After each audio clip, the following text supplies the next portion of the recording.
Bonjour à toutes et à tous, merci d'être si nombreux, ça fait plaisir. Ceux qui me connaissent un petit peu, j'ai fait une grève de la faim entre décembre et janvier. C'est vrai que bon, je reconnais beaucoup d'amis dans cette salle qui étaient déjà là à ce moment-là. Mais moi, je suis en contact tous les jours avec des gens à Gaza et c'est indispensable de continuer à porter leur voix. Autrement, comme je dis toujours, on les enterre une deuxième fois si on arrête de parler d'eux.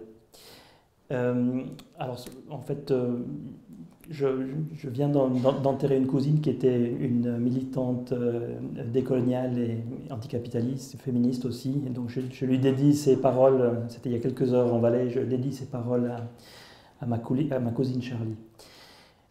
Donc, ceux qui ont suivi un petit peu mes actualités, donc en décembre, mon action c'était de me promener dans les gares avec un panneau qui indiquait le nombre d'enfants assassinés à Gaza, et c'est un nombre que je remettais à jour en fonction des données que j'avais dans une ONG.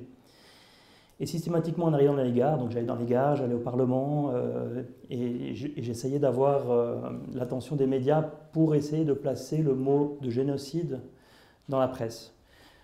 Vous remarquerez que plus d'une année après, ce mot est parfois cité par des intervenants externes, mais jamais par la RTS, qui n'emploie toujours pas ce mot. Je ne sais pas ce qu'ils attendent. Combien il faudra de dizaines de milliers de morts pour qu'enfin ils reconnaissent qu'il y a un génocide à Gaza et en Palestine.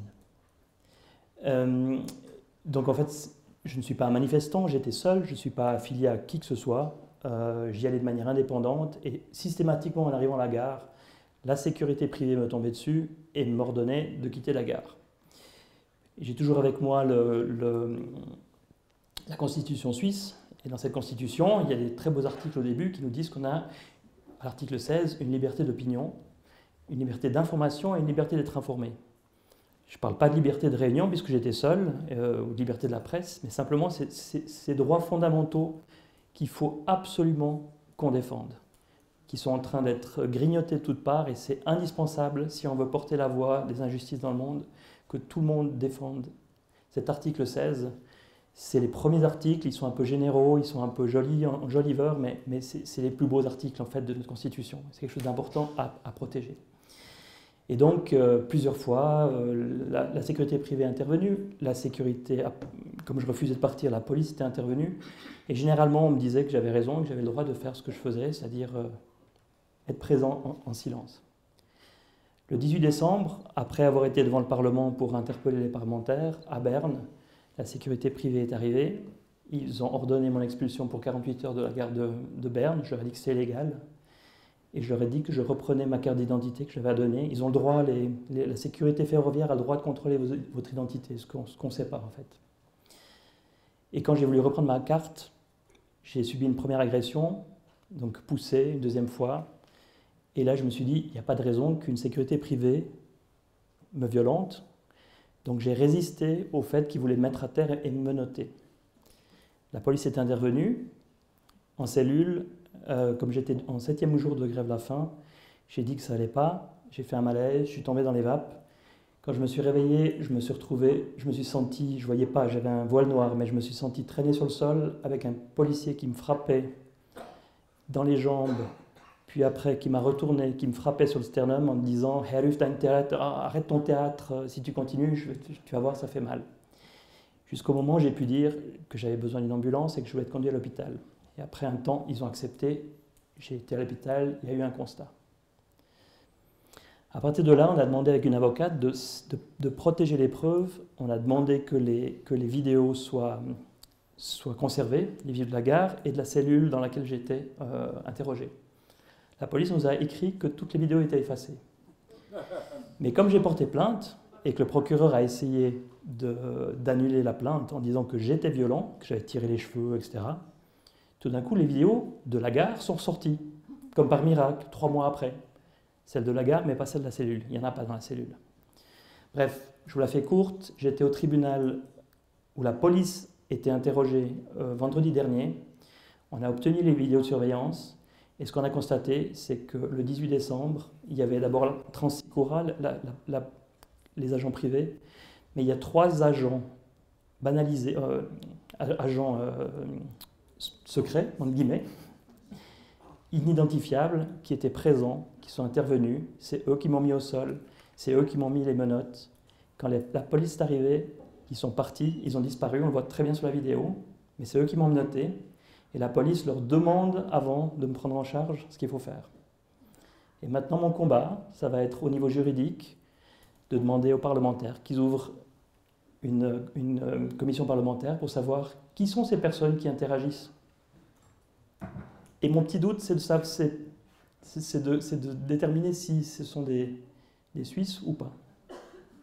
Suivez ma pensée.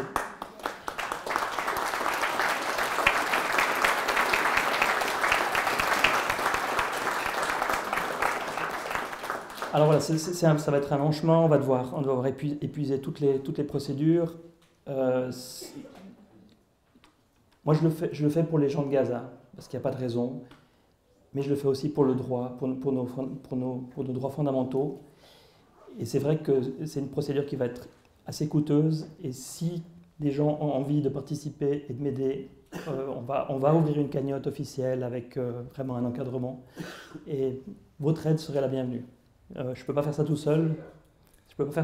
Mais si vous avez la possibilité, et vraiment, il y a des gens qui ont la possibilité de le faire, je reçois des aides de personnes qui comptent vraiment leur fin de mois, qui sont très généreuses. Mais si ça peut être plus large, ce serait vraiment extraordinaire pour nos libertés fondamentales. Merci beaucoup. Merci Samuel. Comme chacun de vous, j'ai été bouleversé de ce que j'ai entendu. Personnellement, j'ai vécu aussi le même genre d'expérience, arrestation, hôpital, procès, condamnation. Je voudrais souligner le mérite et le courage de Samuel. Premièrement, d'aller parmi les gens là où c'est plus difficile, mais fondamental, pour apporter la vérité sur les faits qui est cachée par les médias. C'est ça qui sera décisif. La bataille pour l'information, à la faire nous-mêmes. Chaque fois que je viens ici, vous savez que je vais conclure en disant « Et maintenant, le travail, c'est à vous, c'est vous les journalistes. » Et donc, je pense qu'il l'a fait de façon exceptionnelle, courageuse, et c'est ça que je vais proposer.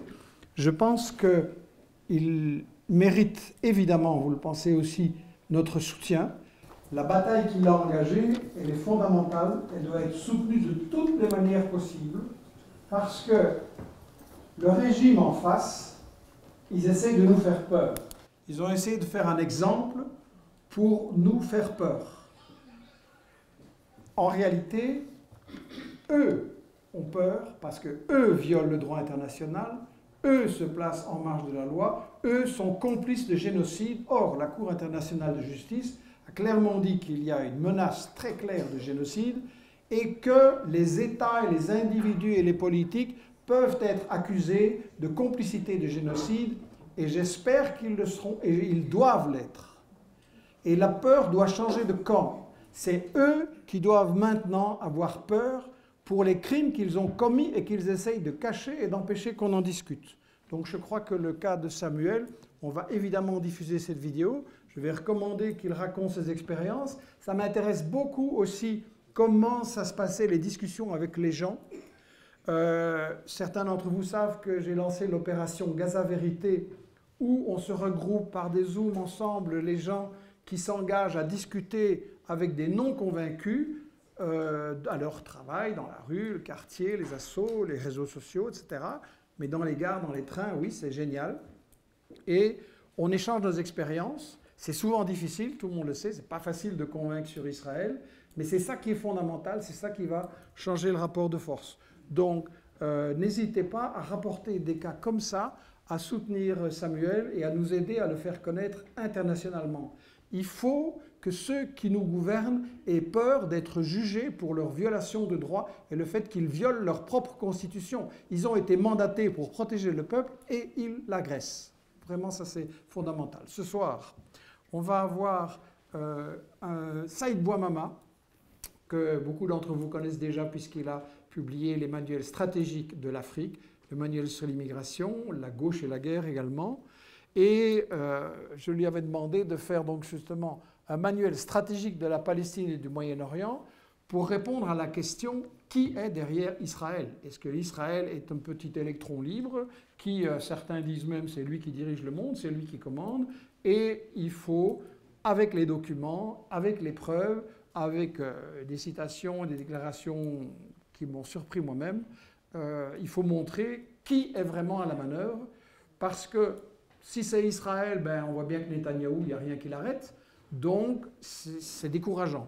Mais si ce sont nos gouvernements aux États-Unis et en Europe qui sont les vrais chefs d'orchestre de Netanyahou, alors là, nous savons ce que nous devons faire. C'est pour ça que c'est fondamental. Après, Jean-Pierre Boucher, mon complice dans le livre que vous voyez à l'écran, 7 octobre, Enquête sur la journée qui a changé le monde, va nous expliquer pourquoi il a lancé ce projet, c'est lui qui l'a lancé, et comment il a travaillé là-dessus et pourquoi il pense que c'est important. Et après, je vous donnerai quelques extraits en PowerPoint de la bataille de l'info et des médias mensonges que nous avons traqués, que nous exposons pour vous permettre justement de faire le travail autour de vous après. La parole à Saïd. Bien, le livre que je présente ce soir est bien entendu en travail depuis de nombreuses années, avec des moments intenses et d'autres moments moins intenses.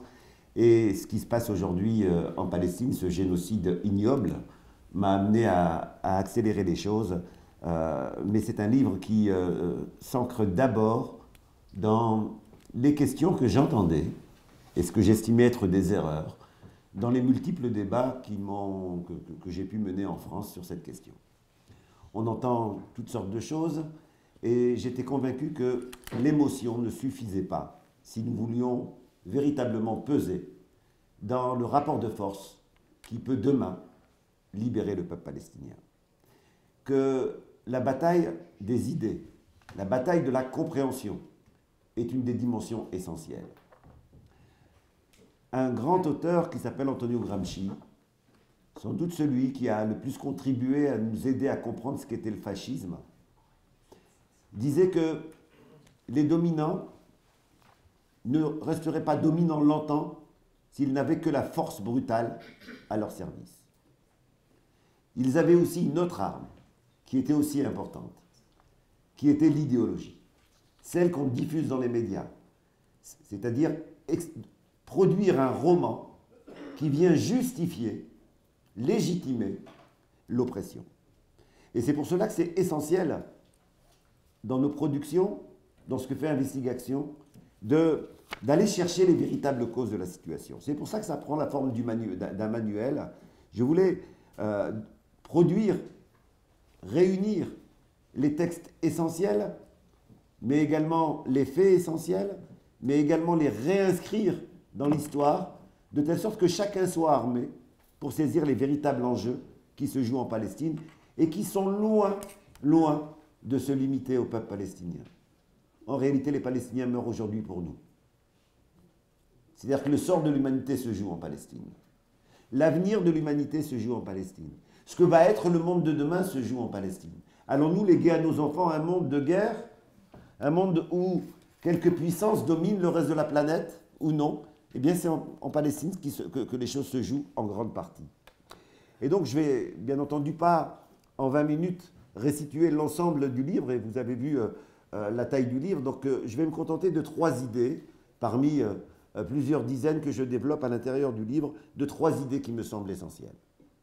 La première, c'est de véritablement comprendre que la Palestine et le Moyen-Orient sont des nœuds stratégiques et sans doute un des nœuds stratégiques centraux de la planète. Il y en a un autre, mais qui donne naissance aussi à des dangers de guerre, c'est la mer de Chine. Et on voit bien tout ce qui se joue. Vous avez entendu sans doute tous les discours sur les Ouïghours, les discours sur Taïwan, etc. En gros, les oppositions entre la Chine et les USA. Si vous regardez ce qu'il y a de commun entre la mer de Chine et la Palestine, ce sont 2 canaux essentiels dans les transferts de marchandises, dans les flux commerciaux, etc. Et ça depuis très longtemps. Je voudrais citer 2 faits qui sont à des siècles d'intervalle. D'abord les croisades, c'est très loin. On vous les a présentés comme étant uniquement une guerre religieuse. Sauf qu'il y a une dimension économique aux croisades qui commence aujourd'hui à être largement documentée. Et l'on sait très bien que la maîtrise de ce couloir était une des dimensions des croisades essentielles. Et vous comparez cela à, plusieurs siècles plus tard, les routes de la soie chinoise,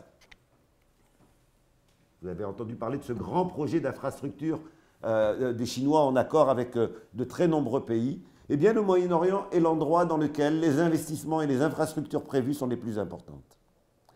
C'est dire qu'on est là, dans un endroit de la planète, qui porte un enjeu économique mondial. La puissance qui domine la région domine en grande partie le reste du monde. Et c'est ce qui va expliquer pourquoi, avec des enjeux qui vont, au cours de l'histoire, se compléter, se renforcer, etc., pourquoi cette région va être le lieu d'implantation. Ce n'est pas simplement pour des raisons, comme disent les sionistes bibliques, etc. Ce n'est pas pour cela. C'est d'abord pour ces enjeux économiques. La Palestine et le Moyen-Orient sont à l'intersection de 3 continents. Ils font le lien entre 3 continents. Et imaginez l'enjeu économique que ça signifie, entre l'Asie, l'Afrique et l'Europe. Et donc on est là devant véritablement un nœud stratégique. Et c'est ce qui va expliquer pourquoi le mouvement sioniste, et là dans l'ouvrage, j'ai été relire tous les documents du mouvement sioniste de manière intégrale. Je peux vous assurer que des fois j'avais envie de vomir, parce qu'ils ne cachaient pas leur projet, y compris le projet génocidaire. Eh bien, très tôt, l'idée de trouver un parrain en termes de grande puissance est présent dans les projets du mouvement sioniste. Aux naissances du mouvement sioniste, parmi les premiers éléments de théorisation, vous avez cette idée, il nous faut trouver un parrain. Autrement dit, jamais, jamais le projet sioniste n'aurait pu devenir, se concrétiser en État s'il n'y avait pas eu au moins une grande puissance, celle qui était dominante à l'époque, la Grande-Bretagne, qui donne sa caution et qui va donc rendre concret l'idée de ce projet. Ça ne s'est pas fait tout de suite. La Grande-Bretagne d'abord refuse, d'abord hésite, et il est très intéressant d'aller regarder les arguments que donne le mouvement sioniste pour convaincre le parrain qui est recherché. Ce sont tout simplement des arguments coloniaux. Toutes les thématiques coloniales qui ont servi en Algérie, qui ont servi en Afrique subsaharienne, sont utilisées par le mouvement sioniste. C'est pour aller civiliser. C'est pour aller enraciner un morceau d'Occident dans une région barbare. Voilà les termes qui sont utilisés à cette période-là. Et ils le disent explicitement pour être le garant des intérêts de la Grande-Bretagne. C'est comme cela que le mouvement sioniste va vendre le projet à la Grande-Bretagne, qui, bien entendu, pour ses propres raisons, va l'adopter. Alors pourquoi? Bien tout simplement parce que la région est pour la Grande-Bretagne à l'époque, qui est la principale puissance coloniale, et il suffit de regarder les cartes de flux de marchandises de la Grande-Bretagne, de l'Inde vers Londres, et vous vous apercevez de quoi? Bien, c'est ce qu'ils appellent la route des Indes. Contrôler, maîtriser la route des Indes est essentiel pour eux. Ils la contrôlent déjà par les puissances maritimes, par la puissance maritime qu'ils l'ont, mais avoir un point d'ancrage dans la région, un point solide d'ancrage dans la région, eh bien pour eux, c'est un des éléments essentiels. D'autant plus que la France, qui est concurrente de la Grande-Bretagne, c'est la deuxième puissance coloniale, eh bien vise également à contrôler la région. Et donc c'est pour cela qu'on va avoir, en 6 mois d'intervalle, vous allez avoir des déclarations de soutien au mouvement sioniste de la France et de la Grande-Bretagne qui se ressemblent. Tous ici, vous connaissez la déclaration Balfour, qui est celle qui a été sanctifiée après par la SDN qui était dominée par la France et la Grande-Bretagne, hein, rappelons-le, quand on nous parle de droit international. Non, le mandat, c'est une SDN dominée par les puissances de l'époque, c'est-à-dire la Grande-Bretagne et la France. Eh bien, à 6 mois d'intervalle, on a des déclarations qui sont quasiment jumelles. On connaît bien celle de Balfour pour la Grande-Bretagne, on connaît moins celle de la France, la déclaration Combon, qui reconnaît exactement les mêmes choses et qui se propose exactement les mêmes choses, c'est-à-dire soutenir la mise en place d'un projet sioniste. Avant que la Grande-Bretagne dise oui, ça montre bien quel est ce projet sioniste. Les sionistes vont aller taper à toutes les portes des grandes puissances. À toutes les portes des grandes puissances pour leur proposer d'être leur outil sur place. Ils vont aller voir le tsar de Russie, qui est un tsar antisémite, mais ça ne les embête pas, à partir du moment où il leur permet de cautionner leur colonisation de peuplement. Ils vont aller voir l'empereur d'Allemagne, ils vont faire le tour des grandes puissances, et c'est en Grande-Bretagne qu'ils vont trouver, preneur. Le percement du canal de Suez va venir également rajouter des enjeux. Ça n'est pas l'enjeu essentiel, mais ça va venir rajouter des enjeux. Sachez que le canal de Suez va permettre de passer pour le transfert des marchandises de 4 mois à 40 jours. Donc on a un gain économique qui est énorme, et donc ça va venir renforcer cela, d'où le besoin pour la Grande-Bretagne, effectivement, elle pouvait le faire autrement, mais de consolider sa présence dans la région. Vous imaginez également que la découverte des richesses pétrolières, ensuite, au XXe siècle, va venir encore renforcer l'enjeu de la région. Et c'est ce qui va expliquer qu'on a un lien indissoluble entre le mouvement sioniste et la grande puissance hégémonique de chaque époque. Après 1945, la Grande-Bretagne est affaiblie. La France est affaiblie.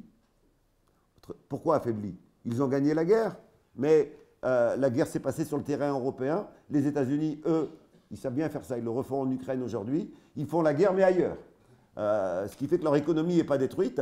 Et donc, les USA, sans la puissance dominante, la puissance hégémonique dominante, eh bien, tout simplement, la Grande-Bretagne cède le pas aux USA, qui prennent la place de la Grande-Bretagne dans le rôle de parrain de cet État artificiel qu'est l'État d'Israël. Et c'est ça qui va expliquer ce que j'appelle les noces du sionisme et de l'impérialisme. Dès le berceau du mouvement sioniste, il y a l'alliance avec l'impérialisme. C'est important d'avoir ça en tête pour comprendre pourquoi le soutien actuel, je peux vous le dire sans risque de me tromper beaucoup, ne s'arrêtera pas quel que soit le nombre de morts. Le soutien des USA, de la France, et de l'Union européenne, etc., ne s'arrêtera pas quel que soit le nombre de morts. Il s'arrêtera si nous sommes, ça pose la question de notre responsabilité, si nous sommes, nous, capables de mobiliser à tel point qu'il coûtera plus cher à ces gouvernements de continuer à soutenir Israël que d'arrêter de le soutenir. Et c'est ça l'affreuse réalité. Je dis affreuse parce que, bien entendu, comme vous, mon cœur saigne à chaque fois que j'entends ce qui se passe à Gaza. Et c'est ce qui va expliquer également une autre dimension du projet sioniste et de la création de l'État d'Israël, qui est d'empêcher l'émergence d'une nation arabe unie. Alors, la nation arabe, qu'on ne se trompe pas et qu'on ne soit pas idéaliste là-dessus, c'est comme toutes les nations une réalité historique. Elle se construit dans le temps. Elle n'était pas construite au début du XXe siècle, mais il y avait une langue commune, il y avait des échanges, il y avait le sentiment d'appartenir à une même entité. Bref, les ingrédients d'une nation étaient présents et ce qui se passait dans la région était au diapason de ce qui se passait au niveau du monde, c'est-à-dire partout les peuples colonisés se réveillaient et prenaient conscience de leur avenir en termes de nation. Et donc dans le monde arabe, on avait cela. Par exemple, les révoltes palestiniennes de l'époque, du début du XXe siècle, sont des révoltes dans lesquelles on se dit et palestinien et arabe. Et on n'a même pas en tête l'indépendance de la Palestine, on a en tête l'indépendance d'une nation arabe dans laquelle il y aurait une entité palestinienne. C'est comme ça qu'est posé, dans le mouvement national palestinien, qu'est posée la question de l'avenir de la Palestine. Si vous regardez où se situe la Palestine, vous aurez compris en quoi elle est en plein milieu de cette nation arabe. Elle la coupe en deux. C'est-à-dire qu'elle empêche la construction, elle casse le processus historique d'émergence d'une nation arabe.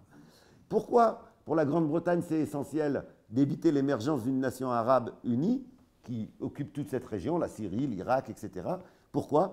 Eh bien, tout simplement parce que ça fait un contrepoids qui remet en cause ses intérêts. Une telle nation peut effectivement s'opposer à la Grande-Bretagne et avoir un destin indépendant. C'est dire que le soutien à Israël n'est pas un soutien simplement parce qu'ils sont juifs. On entend souvent, mais c'est parce qu'ils culpabilisent de la Shoah. Je ne crois pas à cette thèse. Ils ne culpabilisent pas du tout de la Shoah, ce qui ne veut pas dire que dans les médias, on n'utilise pas ça. Ça, bien entendu, c'est un argument idéologique médiatique. Mais ils ont des intérêts qui les poussent à soutenir Israël aujourd'hui, que je définirais comme le gérant local des intérêts des grandes puissances. C'est ça qui me semble être la définition la plus pertinente d'Israël. Et ça situe bien les responsabilités. C'est-à-dire, oui, nos gouvernements en Europe sont aussi responsables de ce qui se passe à Gaza. La seconde dimension que je voudrais souligner, c'est la question du génocide.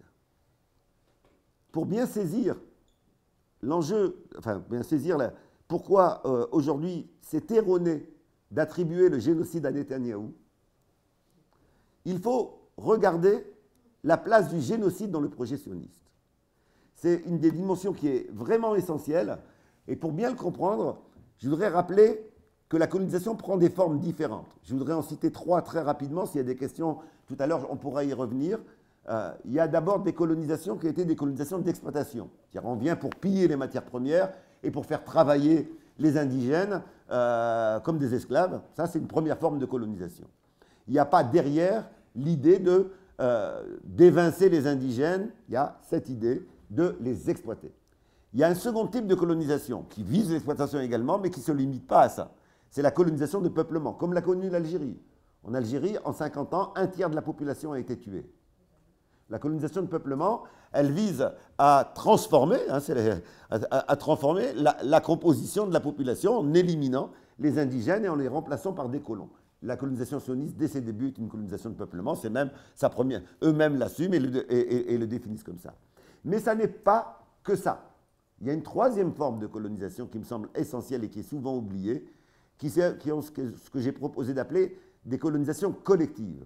C'est lorsque un État colonise, mais n'a pas l'ensemble des moyens pour coloniser. Parce que c'est un impérialisme faible, pas aussi riche que les autres, etc. Par exemple, le Portugal, dans les colonies portugaises, eh bien, les capitaux qui étaient investis pour exploiter les indigènes, pour exploiter les minerais, etc., étaient des capitaux portugais, bien sûr, mais aussi allemands, français, etc.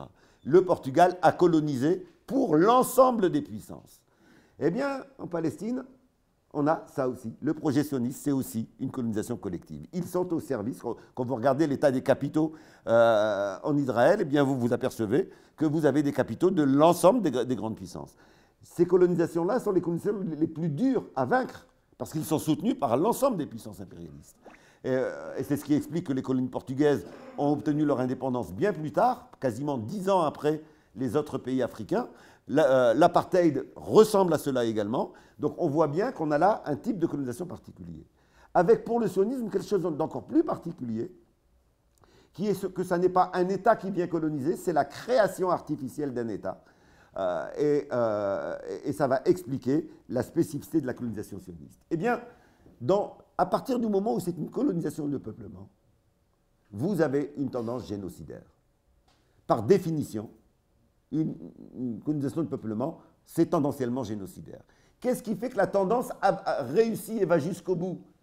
Comme en Amérique, par exemple, avec la destruction des peuples indigènes et la disparition des peuples indigènes, ou qu'elle s'arrête, comme en Algérie, après, avec quand même un coup d'1/3 de la population qui a disparu. Qu'est-ce qui fait? C'est le rapport de force.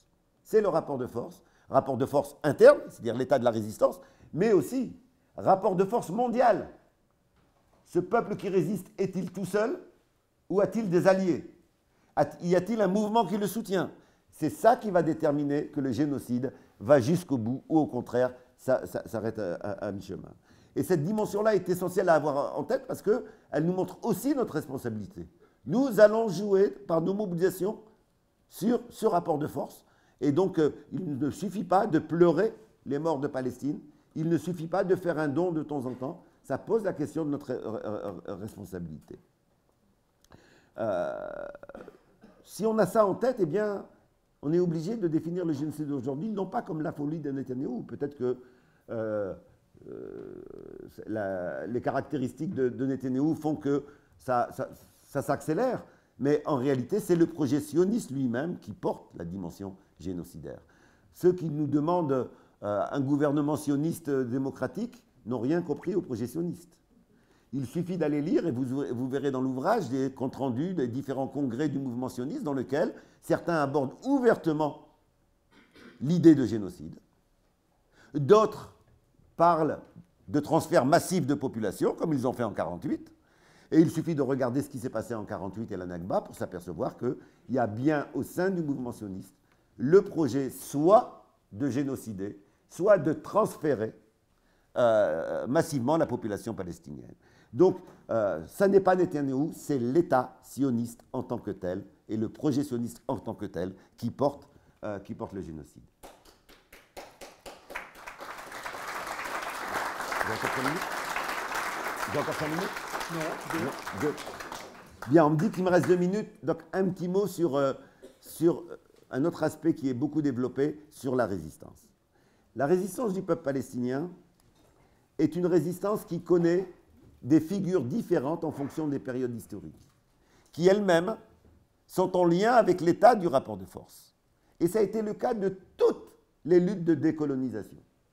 Dans toutes les luttes de décolonisation, les peuples colonisés ont d'abord espéré obtenir l'émancipation en disant « Regardez ce que vous nous faites, c'est pas bien ». Et c'est parce qu'effectivement, jamais un oppresseur ne reconnaît l'oppression qu'il mène que ça prend des formes ensuite de passage à la lutte armée, par exemple, etc. Mais même les formes de la lutte armée sont fonction du rapport de force. Dans l'ouvrage, je restitue les différentes phases de l'histoire de la résistance palestinienne qui ressemblent beaucoup à ce qui s'est passé en Algérie, par exemple. Si je parle beaucoup de l'Algérie, c'est parce que les luttes de libération et les colonisations ont beaucoup de points de ressemblance, dans lesquels on a eu d'abord des résistances avec les formes du passé. C'est-à-dire ceux qui se sont d'abord révoltés contre la colonisation, c'était les formes sociopolitiques de l'époque de la colonisation. Ce sont donc les tribus qui ont réagi. En Algérie, c'est les tribus qui ont réagi. En Palestine, les premières manifestations sont des manifestations qui sont ancrées dans les grandes familles, ancrées dans les organisations locales, etc. Et c'est le constat que le rapport de force de cette résistance-là ne permet pas de vaincre le dominant, qui fait passer à des étapes supérieures, à d'autres types d'étapes.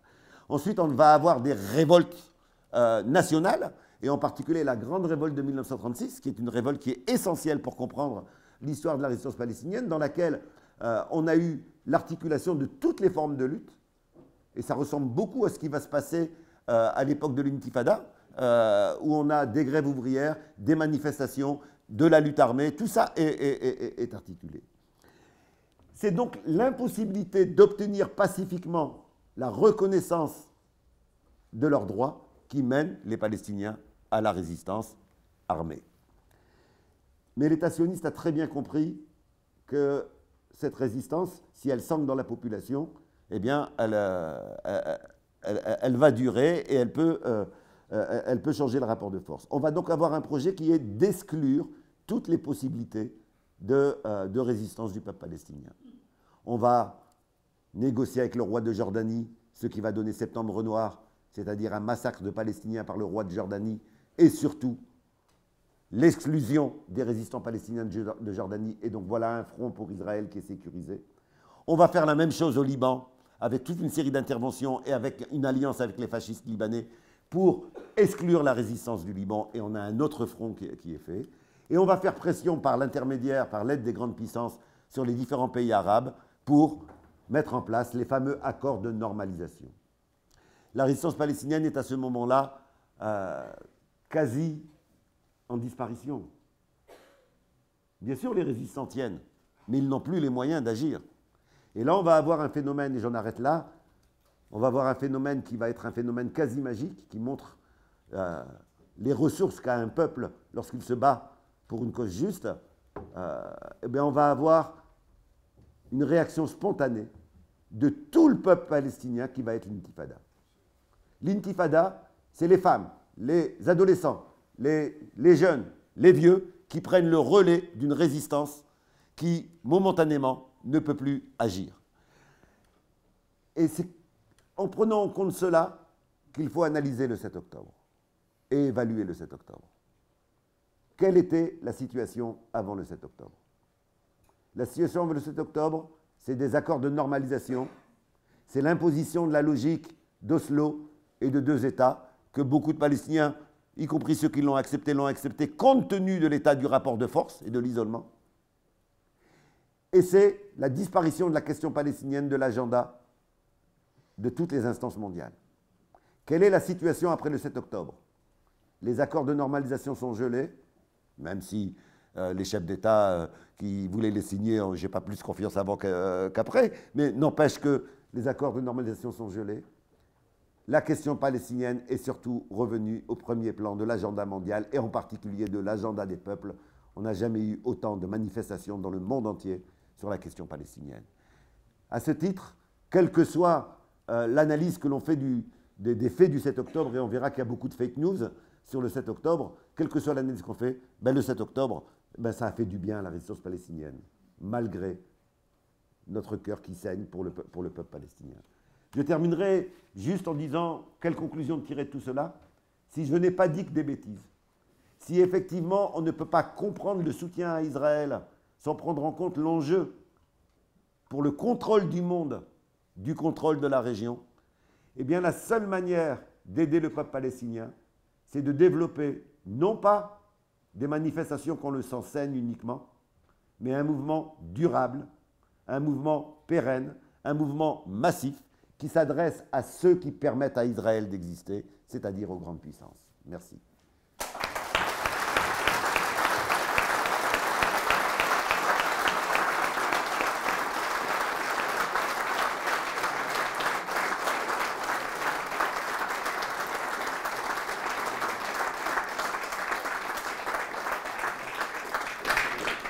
Voilà, vous voyez que comme toujours, Saïd va à l'essentiel, clair, court, concret, et nous donne des perspectives à la fois pour comprendre, pour espérer, pour nous battre.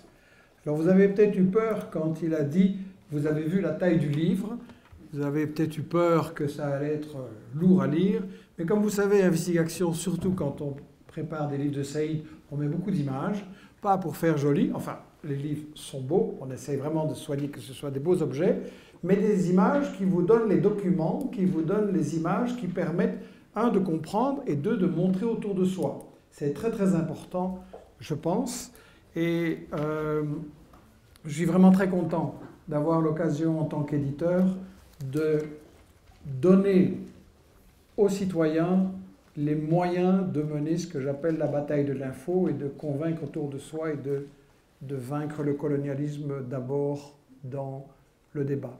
Je donne maintenant la parole à Jean-Pierre Boucher, avec qui nous avions déjà commis ce petit bouquin iconoclaste et impertinent, Israël, les 100 pires citations.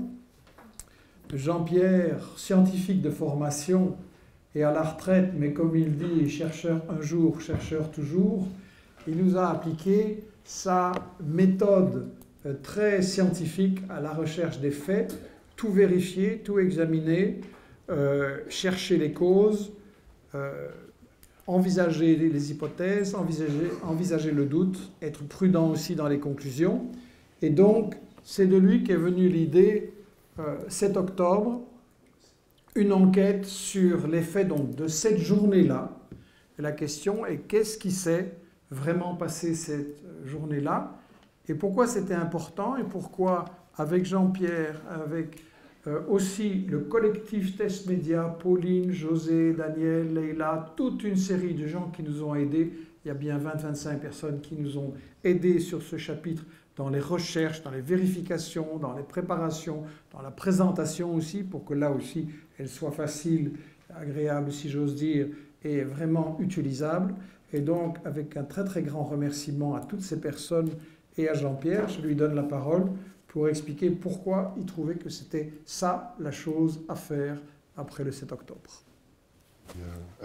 Merci Michel, merci à tout le monde pour l'organisation de cette soirée et merci à vous d'être venus aussi nombreux. Je pense que ça fait longtemps que je n'ai pas participé à une réunion publique avec autant de monde, enfin en tout cas nous en avons malheureusement moins à Toulouse où j'habite. Je me présente brièvement, bon Michel l'a déjà dit, j'ai fait une, disons, j'aime pas le terme carrière, mais disons, ma vie professionnelle a été celle de chercheur scientifique. Et évidemment, disons que ça donne quelques atouts par la suite quand on travaille sur des sujets, même des sujets historiques, pour les méthodes de travail. L'avantage de pouvoir maîtriser assez facilement l'anglais qui, pour ce qui concerne la Palestine, est quand même une source très très importante d'informations. Donc Je vais donc brièvement, petit à petit, je me suis aperçu qu'avec les connaissances que j'avais et aussi en allant sur le terrain, je pouvais éventuellement faire des contributions écrites. Donc il y a eu un premier petit livre qui ne fait que 72 pages, mais ça c'était intentionnel, qui s'appelle Palestine, plus d'un siècle de dépossession. Il est paru en 2017, donc c'est sa 7e année, qui a été vendu à, maintenant on en est à plus de 9000 exemplaires, qui est distribué parce que le but est de joindre les gens et pas par l'intermédiaire de commandes individuelles à une librairie où ça finit dans une bibliothèque, mais de joindre les gens au travers des activités militantes, des comités, et c'est à peu près à 90% le biais par lequel ce petit livre est diffusé. Vous ne le trouverez certainement pas en librairie. En plus de ça, il ne coûte que 10 €. Je ne sais pas combien de francs suisses ça fait, mais ça ne fait pas grand-chose. Donc ça n'intéresse pas beaucoup les libraires. Alors, ensuite, donc, effectivement, il y a eu le livre que Michel a mentionné, qui est Les 100 pires, Israël, les 100 pires citations. J'en viens au 7 octobre. Bon, je n'ai pas besoin, je pense, de vous expliquer pourquoi un livre sur le 7 octobre est important, voire essentiel à l'heure actuelle. Tout le monde parle du 7 octobre. Et si vous entendez des journalistes, des politiciens, etc., tout de suite, ils vont embrayer sur le 7 octobre, les enfants, les femmes, les bébés, les atrocités, les terroristes. Et ils n'ont pas besoin d'ailleurs d'aller détailler exactement de quoi ils parlent. Peut-être ils ne le savent pas eux-mêmes. Mais en tout cas, ça fait partie de, disons, de la mise en scène du 7 octobre qui fonctionne de façon quasi automatique et qui va introduire ensuite leur discours. Bon, moi je suis militant au sein d'une association sur Toulouse, qui est une association qui mène la campagne boycott des investissements sanctions. Donc il ne faut pas me raconter non plus des histoires. Je fais une petite parenthèse d'ailleurs pour dire qu'à l'heure actuelle, je crois que l'aspect sanction de cette campagne est l'aspect, disons, essentiel sur lequel il faut mettre l'accent au plus haut niveau. Je n'arrive pas à comprendre comment il se fait, par exemple, que Israël continue d'être membre de l'ONU après avoir carrément chassé une instance de l'ONU, l'UNRWA, qui joue un rôle fondamental pour au moins diminuer la gravité de la situation pour les déplacés et palestiniens. Et bon, je crois qu'il y a vraiment quelque chose à faire vraiment très très fort dans cette direction-là. Je reviens au livre. En, disons, décembre, il a commencé, ça a commencé en fait fin octobre, il a commencé à se diffuser une campagne prétendant que les combattants palestiniens, le 7 octobre, avaient commis des viols de façon systématique et généralisée. C'était l'expression qui était utilisée pour présenter cette campagne. Bien. Je suis un certain nombre de sites qui publient en anglais, comme Electronic Intifada, The Cradle, The Intercept, ou Plus 972, je ne sais pas si vous connaissez, qui, au fur et à mesure que le temps passait, démontait ces accusations-là, démontait un certain nombre de ces accusations-là, et je me disais, mais bon, comment se fait-il qu'ici, en France, on en parle sans se poser de questions, qu'on accepte ça, ce genre de campagne. J'en parlais autour de moi, et puis j'avais des réponses assez variées.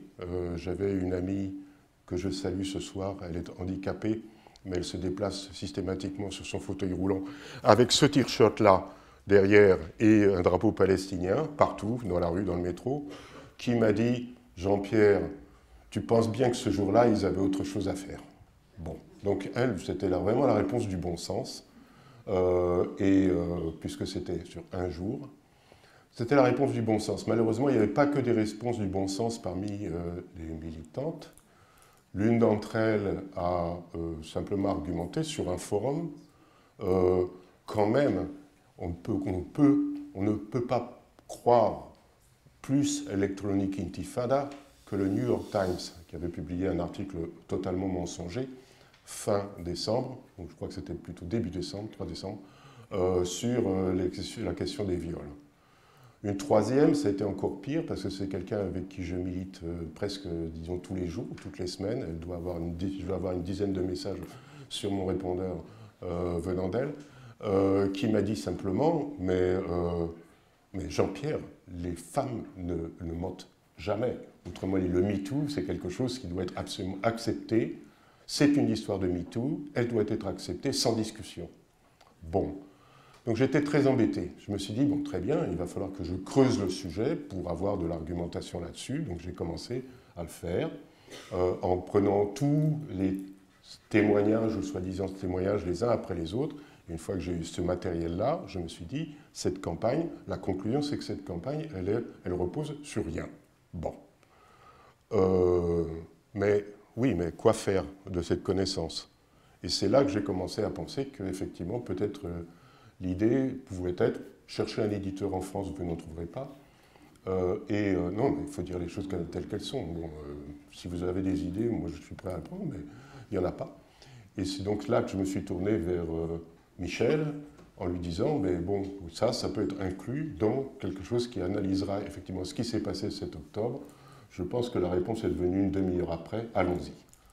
Alors, bon, je dis bravo, d'abord, et bravo à Investigation, bravo à Michel, bravo aux collaborateurs. On a été 6 essentiellement à travailler intensément pendant 6 mois, à savoir, bon, Michel et moi, mais aussi, il l'a dit, Leïla, Daniel, José et Pauline, pour arriver à ce matériel-là.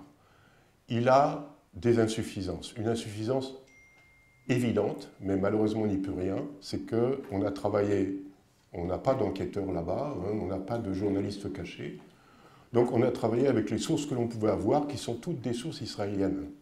Alors même quand elles viennent de gens critiques, eux ils sont peu nombreux et ils ne peuvent pas aller partout, ils ne peuvent pas tout faire. Et ces sources israéliennes, elles sont elles-mêmes, alors elles existent, bon, que ce soit un petit peu Haaretz, un petit peu Yediot Aharonot, un petit peu le Canal 12 à la télé, quelques autres, mais très peu, et donc en fait, ils ne donnent que certaines informations, y compris quelquefois en contradiction avec elles-mêmes. Et par exemple, je donne ça pour simplement un peu situer les choses, pour ce livre. Nous n'avons pas du tout abordé la question, par exemple, du sort des Palestiniens qui ont été tués ces jours-là. Ils ont été certainement plusieurs milliers. Les combattants, ceux qui n'ont pas pu refranchir la frontière avec Gaza parce qu'elle a été fermée, bouclée rapidement et qui ont continué à combattre pendant 2 jours, 3 jours là où ils étaient. Donc le nombre, on ne le connaît pas, mais ça se chiffre certainement en milliers. On ne sait rien de leur sort. On ne sait pas s'ils ont été jetés à la mer, s'ils ont été mis dans des fosses communes, mais en tout cas, ils n'ont pas été considérés comme des personnes ayant droit ni à une sépulture, ni même à la reconnaissance de leur identité. C'est dire les choses. Donc, sur le 7 octobre, nous avons beaucoup de choses dans le livre, nous n'avons pas tout, malheureusement. Bien. Je voudrais revenir sur la question des viols, puisque en fait mon point de départ était celui-là. Je ne vais pas vous raconter les 30 pages qui sont dans le bouquin, je vais juste vous venir au point de conclusion en citant ce qu'il y a, j'ai retrouvé ça tout à l'heure, la page 92, donc c'est relativement court,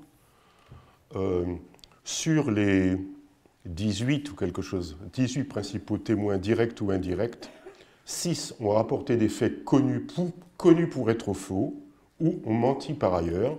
Le secouriste de Be'eri, les sources du New York Times à propos de la femme à la robe noire, Itzik Itzhak, Simcha Greinman, Noam Mark, Shari Mendes.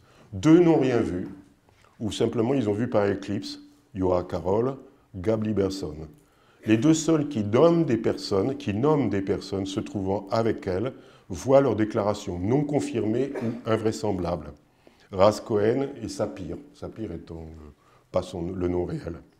Les témoignages restants se divisent entre très douteux, Yoni Saadon, Haïm Ouzmedjin, Rami Davidian, Nachman Disnejna, ou simplement douteux, Rami Shuel, Jamar Vareki, Yinon Rivlin, Mahayan. 13 d'entre eux n'ont pas vu de scène de viol, mais ne font qu'interpréter a posteriori d'après l'état de la victime. Et enfin, il n'existe ni expertise médico-légale, ni photo, ni vidéo, en fait rien. Bon, la conclusion, c'est que toute cette campagne qui s'est poursuivie pendant des mois, très en direction de l'ONU, repose sur, disons, c'est du pipeau pour dire les choses très simplement. C'est assez difficile de dire ça parce que les sionistes ont dit, mais MeToo, MeToo, MeToo. Il y a eu même des manifestations à New York avec des femmes qui avaient des t-shirts en disant MeToo, sauf si vous êtes juive. Autrement dit, vous êtes coupable si vous ne nous croyez pas, parce que vous ne soutenez pas la cause féministe. Donc un mensonge en utilisant la cause féministe pour valider ce mensonge, c'est assez dégueulasse, je dois dire, bon, de mon point de vue. Alors, d'autres points que je voudrais aborder dans le travail que nous avons fait, là aussi, nous n'avons pas été peut-être jusqu'au bout, mais vous trouverez beaucoup d'éléments dans le livre, c'est la question des atrocités. Le mot atrocité est systématiquement associé à ce que les combattants palestiniens ont fait ce jour-là. Des atrocités, en fait, on a parlé, bien entendu, d'un bébé mis dans un four. Bien sûr, les bébés décapités, je pense que Michel en parlera. Où on a parlé aussi d'Israéliens qui ont été incendiés dans leur maison. Oui, des maisons incendiées, il y en a eu, effectivement. Probablement beaucoup incendiées à la suite des tirs des chars israéliens. Mais d'une manière générale, ensuite, on s'est aperçu en cours de route que beaucoup de photos qui avaient été publiées, qui montraient des intérieurs de maisons avec la légende « maison incendiée », quand on regardait la photo d'un peu plus près, c'est-à-dire on faisait un traitement de correction des pixels disons des intensités lumineuses sur les photos, on s'apercevait que ces photos ne montraient absolument pas des intérieurs incendiés, mais simplement des intérieurs noircis par de la fumée, avec rigoureusement rien de cassé, ni de brûlé. Et ça correspondait au fait que pour aider à faire sortir des Israéliens de leur maison, enfin de leurs pièces sécurisées dans leur maison, il est arrivé que des Palestiniens aillent sur les parkings, sortent des pneus des coffres et les amènent et puis les fassent brûler de façon à faire de la fumée et par ce moyen d'essayer de faire sortir les gens pour les emmener comme otages. Bon, ça, c'est pas de l'atrocité, c'est peut-être pas joli, bon, mais ça on peut le penser, mais ce ne sont pas des atrocités. En fait, des atrocités, il aurait fallu un chapitre spécial là-dessus. Je crois qu'on peut dire que les combattants du Hamas et ceux de la deuxième vague, je reviendrai un petit peu là-dessus après, pratiquement il n'y a pas d'indication que ceci ait eu lieu au cours du 7 octobre.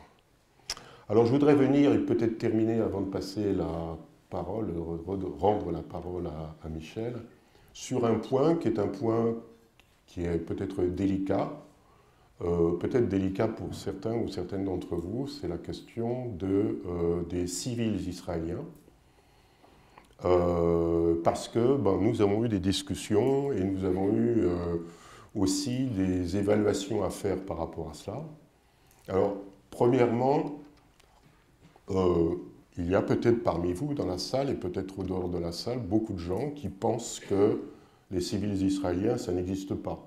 Un certain nombre de déclarations ont été faites dans ce sens-là. Aucun civil n'a été tué le 7 octobre parce que les civils israéliens, par définition, ça n'existe pas. Les Israéliens et les Israéliennes font tous un service militaire prolongé. Les hommes sont, quel est le terme, réservistes jusqu'à, je crois, c'est 52 ans maintenant. Ils font, en plus de ça, des périodes de réserve. Ils se mobilisent immédiatement quand on les appelle. Bon, bref, c'est une société totalement militarisée dans laquelle il n'y a pas de civils à proprement parler. Par conséquent, tout Israélien peut être considéré de ce fait-là comme une cible légitime. Le combat de la résistance palestinienne est un combat contre tous les Israéliens, quel que soit leur âge, etc. etc. Bon. Alors, j'entends ça. Je pense, et c'est le point de vue qui est exprimé dans le bouquin, que si on dit cela, à ce moment-là, on admet que les Israéliens fassent exactement la même chose, symétriquement. Or, c'est ce que font les Israéliens depuis des dizaines d'années. Je vais vous donner juste deux petites citations sur des dizaines et des dizaines et des dizaines. Je les choisis exprès courtes, parce que pour pas trop vous embêter. Par exemple, Gadi Eisenkot, qui était le commandant général du commandement Nord et qui est l'auteur de la doctrine qui s'appelle la doctrine d'Aïa, donc on pourra y revenir, il a dit « Ce qui s'est passé dans le quartier d'Aïrat de Beyrouth en 2006 se produira dans chaque village où sont tirés des coups de feu sur Israël. Nous utiliserons une force disproportionnée contre lui et nous causerons d'immenses dégâts et destructions. De notre point de vue, ce ne sont pas des villages civils, mais des bases militaires. En d'autres termes, nous avons le droit de détruire ces villages-là complètement et tous leurs habitants. Nous les considérons comme des bases militaires, même si nous n'avons reçu qu'un coup de feu. Ce n'est pas une recommandation, c'est le plan et il a déjà été autorisé. » Ça, c'est une déclaration qui vient de quelqu'un qui est connu pour être un des auteurs de doctrines militaires qui sont utilisées. Mais j'irai plus proche. L'an dernier, le président d'Israël, parce qu'Israël a un président, au cours d'une conférence, il dit « Tout d'abord, nous devons comprendre qu'il existe un État qui a construit une machine du mal juste à nos portes. C'est toute une nation qui est responsable. Ce n'est pas vrai cette rhétorique selon laquelle les civils ne sont pas conscients et ne sont pas appliqués. C'est absolument faux. En d'autres termes, pour les sionistes, mais je pourrais donner des citations bien plus anciennes parce qu'elles commencent déjà dans les années 70, pour les sionistes et pour les directions israéliennes, les Palestiniens sont collectivement responsables. Les mamans palestiniennes donnent des petits serpents, ces petits serpents seront des grands serpents, etc. Vous avez ce genre de déclaration venant de sources, religieuses et non religieuses, et de personnes à tous les niveaux du gouvernement depuis extrêmement longtemps. Ça fait partie, effectivement, comme le disait Saïd, du conditionnement à le conditionnement à une préparation d'un génocide, bien évidemment. Bon. Donc, pour juste revenir au 7 octobre, oui, on peut suivre cela, le Hamas, dès le début, dès 6h30 du matin, d'abord sur la plage de Zikrim, ensuite à Sderot, et puis ensuite en descendant vers le sud de Sha'ar Negev, Medfalsim, et puis ensuite en descendant, a tué de nombreux civils israéliens, en particulier plus de 300 festivaliers, alors qu'ils ne savaient pas que le festival existait le matin quand ils sont arrivés, ils l'ont appris en cours de route. Autrement dit, ils ont considéré que les personnes qu'il y avait entre eux, pour la plupart non armées, étaient effectivement des cibles aussi correctes dans leur vision de la résistance que eux qui étaient considérés comme des cibles par les Israéliens. Là-dessus, on ne peut pas faire deux poids, deux mesures. Pourtant, ce deux poids, deux mesures, il a existé en permanence. Je vais donner deux chiffres. 7 octobre 2014. 7 octobre, vous avez 1160 Israéliens qui sont tués par la résistance palestinienne aux alentours de Gaza, ce jour-là. Sur ces 1160, il y en a un tiers qui sont des soldats, des policiers, donc des cibles parfaitement légitimes, d'autres qui sont considérés comme des civils, mais qui en fait sont des agents de sécurité des kibbutz, à peu près une soixantaine, d'accord, donc ils sont armés, plus un certain nombre de personnes qui sont des civils ordinaires, mais qui ont un pistolet chez eux et qu'on trouvait très malin ce jour-là, parce qu'ils pensaient qu'ils avaient peut-être qu'une personne là, comme ça qui venait leur voler une poule, qui ont trouvé très malin de venir tirer. Et évidemment, ça s'est mal passé pour eux et pour leur famille, malheureusement. Bon. Donc, un tiers sont des cibles légitimes, militaires, d'accord? Les 2 tiers sont des civils. Bon, donc, vous avez les chiffres sur 1200, 700, 2 tiers, 1 tiers. Maintenant, 2014. 2014, Israël détruit des quartiers entiers de Gaza, fait 500 000 des personnes déplacées, tue 2400 personnes, parmi lesquelles, alors là, je me réfère à toutes les sources officielles, les chiffres varient un petit peu, entre 60 et 80% de civils, d'accord? Autrement dit, cette fois-ci, on n'est pas à 600-700 civils, on est à 1500. Est-ce qu'en 2014, vous avez entendu nos gouvernements dire que c'était un affreux massacre sur lequel il était légitime que les Palestiniens se défendent, etc., etc.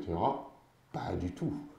2014, terminé, on passe à autre chose.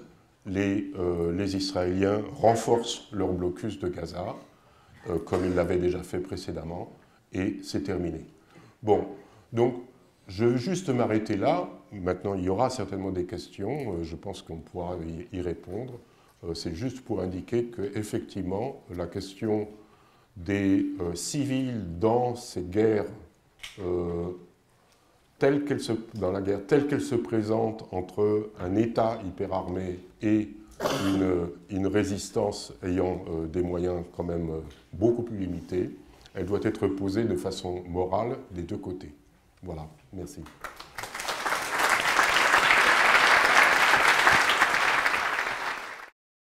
À propos du 7 octobre,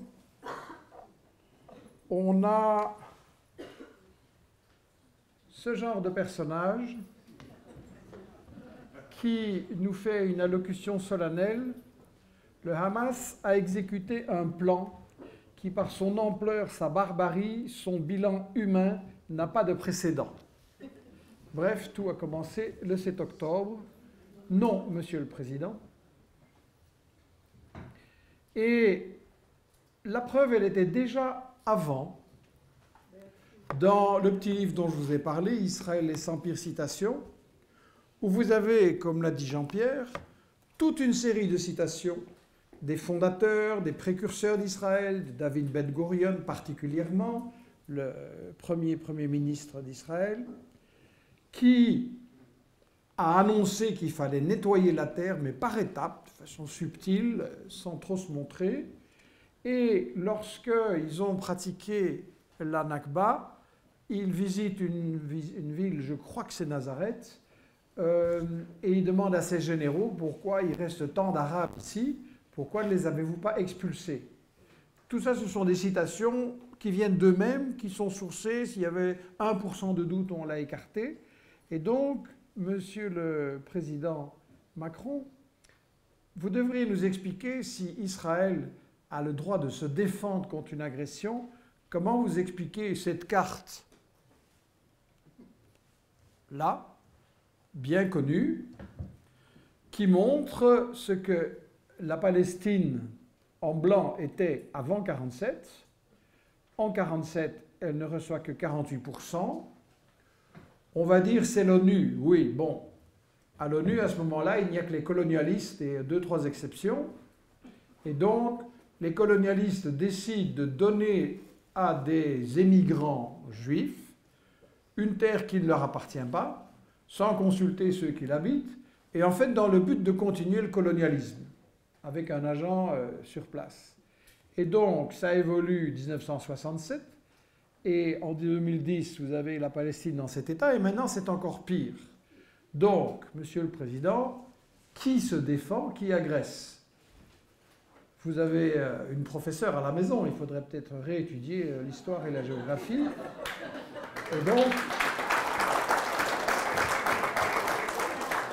Et donc, c'est malheureusement une histoire pas drôle parce que la Nakba, c'est 400 villages détruits, rasés, pour bien éliminer toute trace et les empêcher de revenir, remplacés souvent par des kibbutz, ce qu'on nous a présenté comme des petits potagers, peace and love, etc., et qui en réalité ont été installés en une nuit souvent par la force militaire, par l'armée, en chassant les Palestiniens et en installant vite ça.